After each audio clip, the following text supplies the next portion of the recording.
5 a.m. on our Thursday morning. Welcome to KREM 2 Morning News. Happy to have you with us. I'm Jen York. Hey everyone, good morning. I'm Tim Pham. It is Friday Eve. Can That's we say right. that? We celebrate That's Friday right. Eve here. Maybe payday Eve for some folks out there this Some, morning as well. not everyone. Not us, that's for sure. All right, 5 a.m. now on our Thursday morning. Again, thanks so much for waking up with us. Thomas Patrick is filling in the Weather Center. We had some rain yesterday, some cloudy weather, but it looks like things are starting to dry out towards the weekend. Yeah, and it's even a slightly brighter start to the morning today than it was yesterday, as those clouds really came in strong in the afternoon yesterday. Well, now we're going to see the opposite trend. We will start with clouds this morning and we'll end up with more sunshine. By the way, it's kind of my morning show Friday because this is my last day filling in for Evan Nurani. He's back for tomorrow. I go back to my normal shift at the exact opposite time in the evening. But here you go, 66 degrees, cloudy skies right now with the winds out of the southwest at 13 miles per hour. A check of temperatures across the region. Again, not as cold thanks to the cloud cover in the morning hours. So 57 in St. Mary's, certainly a whole lot warmer than it was on Monday or Tuesday this week, and still 66 in Spokane and Coeur d'Alene. So the opposite trend happening, starting with cloud cover, ending with more sunshine in the afternoon with our temperatures in the low 80s overall. But I am tracking just the very tail end of a few showers near Wallace and Kellogg right now. Not much more than that as we get more sunshine later today. But a check of our weekend forecast and just how warm it could certainly be is all coming up in just a few minutes. All right, Thomas, thank you so much. It is 5:01 now. We have new details this morning in a fatal head-on crash on Highway 395 near Colville. Yeah, this is a story we first brought you in a push alert in the KREM 2 app. The Washington State Patrol says the driver, 81-year-old Shirley Ashbaugh, was killed in the crash. Troopers say the woman was killed after a driver traveling from the opposite direction crossed the median and hit her head-on. The driver that hit her had 3 people in the car. 2 adults were brought to the hospital and a 2-year-old passenger was not injured. The crash happened on 395 just south of Arden. Last night, the road was shut down for several hours while crews worked to clear that scene. Here are the top stories that you need to know before you start your day. The Whitman College president announced a murder victim in Walla Walla was a Whitman College advisor. Authorities say his body was found Monday, dismembered in a cooler. They say the man's roommate found blood in his home and called police. Authorities located and arrested a suspect in the case in Oregon. Leaders with the Department of Fish and Wildlife authorized killing wolves in Northeast Washington. They say the wolves are preying on cattle. The state will kill part of the OPT pack for the second year in a row. This is an effort to change the behavior of the pack. Last year, the agency killed several members of that pack preying on livestock, but they left some members of the pack alive. Louisiana and several neighboring states are bracing for a potential hurricane. Flash floods have already dumped about 8 inches of rain on New Orleans. The governor of Louisiana has declared a state of emergency. President Trump is hosting a social media summit today. The White House says the event is designed for the president to hear directly from the people he interacts with online. All of the participants responded to a request to submit examples of political bias on social media. Notably absent from that event will be representatives from the biggest social media platforms like Facebook, Google, and Twitter. Well, usually when you see Taylor Swift, Kanye West, and the Kardashian-Jenner clan mentioned all in the same sentence, it's about a feud. But this time, the celebrities have all made the Forbes list of the 100 highest paid entertainers. Taylor Swift is the top paid musician with earnings of $185 million last year. Kylie Jenner, though, not far behind.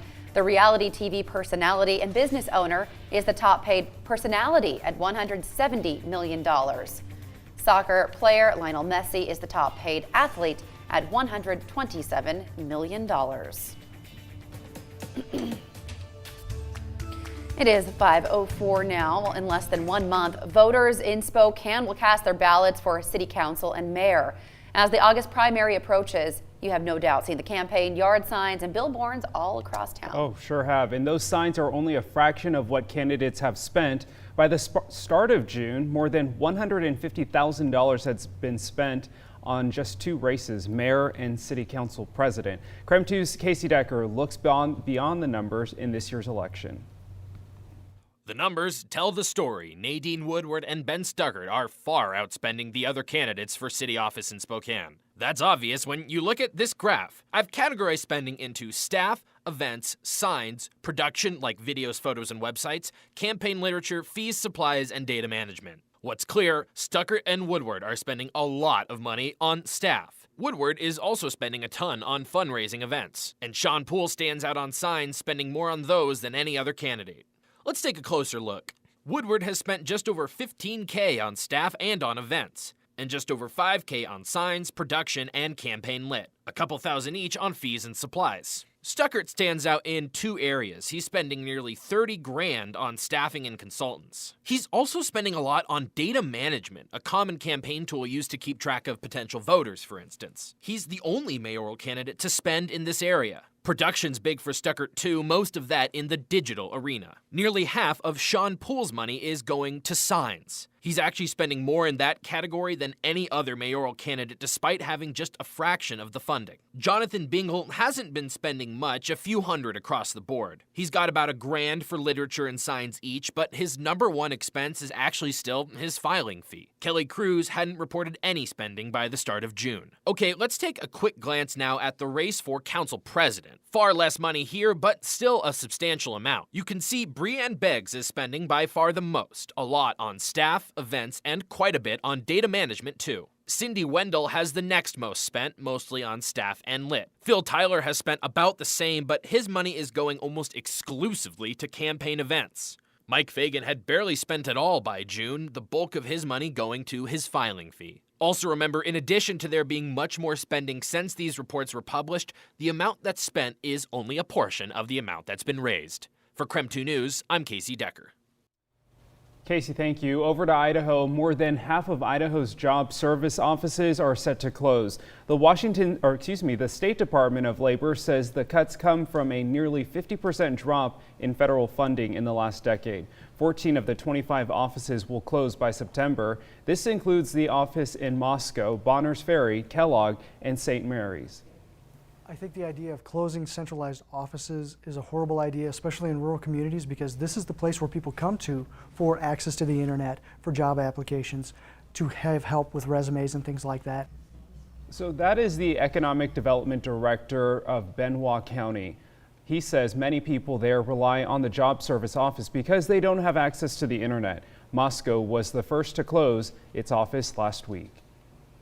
It is coming up on 5:08 now. School safety is top of mind for leaders across the country. Yeah, KREM 2's Nicole Hernandez spoke to the Spokane Public School District about the steps they are taking now to make sure schools are as safe and secure as possible. Nicole, you've learned more about what they're doing. Yeah, that's right. Now, having security systems very similar to this one and this video surveillance camera is something that the Spokane Public School District does across all of their campuses in the entire district to make sure that all of their students are safe every day at school. But this year, they took that one step further. At the beginning of this past school year, the district brought in some people to review how safe their schools are. It was a 9-month process that just finished up last month. It was focused on every type of safety, from big emergency situations to student health day to day. Everything from how people access buildings to what kind of medical equipment we have, the AEDs that we have, fire extinguishers, all those different kinds of pieces, the technology that we use to really understand how we use it, where there's opportunity, and where we're doing really well. The report is 156 pages long and outlines everything that the district is doing well and things it can do better. The district says they have already started doing some of the smaller suggestions, but to put anything major in place, they need to get their budget finished first. Every school in the district will be affected by the changes, but some more than others, depending on what the report says. Now, I printed off just one page of the 156-page report, and it's an example of part of the list of suggestions for the Spokane Public School District. It's one page of about 5, I think, that are listed out, and just an example of one of the suggestions. This paper says that they should be adding additional pre-employment screening steps to make sure that their students are completely safe. Live here in Spokane, I'm Nicole Hernandez. I'll send it back to you guys.